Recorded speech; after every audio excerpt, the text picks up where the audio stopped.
Hello guys and welcome to a video on why Dithmarschen is the only peasants' republic in EU4. So without further ado, let's get into why this occurred. During the early 12th century, Dithmarschen was under the control of Rudolf II. Rudolf controlled Dithmarschen with a heavy hand and demanded grain from the peasants, despite the droughts in northern Germany. Eventually, the peasants of Dithmarschen decided to get rid of the noble, and in 1144, the peasants hid weapons in their sacks of corn and burned Rudolf's castle down, killing him along with his wife.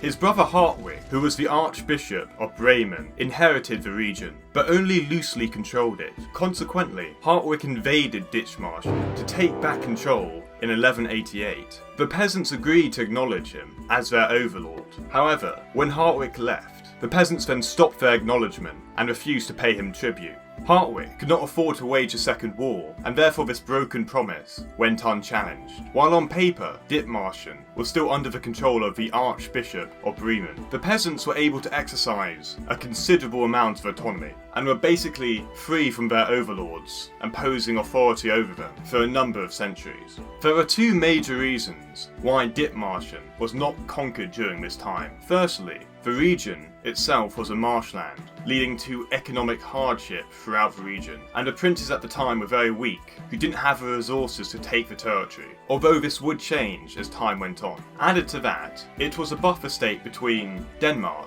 and the Holy Roman Empire, so it was far away from a centralised power, and usually not worth the trouble of being conquered, with it being economically poor. Eventually in 1434, Dithmarschen developed its own institutions and wrote a constitution, thereby strengthening the region. The government became a peasants' republic, and was one of the oldest forms of direct democracy. 48 masters would come together and vote on issues of the region. After many attempts from lords to try and take the province, Dithmarschen allied with Lübeck in 1468. This was to protect each other and stop the spread of feudalism. Lübeck was wealthy, and it would be vital to Dithmarschen in surviving the wars to come. In 1499, the Danish king Johan II decided to attack the Farmers' Republic and bring it under Danish control. Johan controlled the Kalmar Union, which consisted of Denmark, Sweden and Norway, meaning he was vastly more powerful than the Peasants' Republic. After the peasants refused his demands, Johan invaded the Peasants' Republic and sacked the town of Meldorf, where the peasants met for government meetings. The peasants therefore raised an army, led by the farmer Wolf Iserbrand,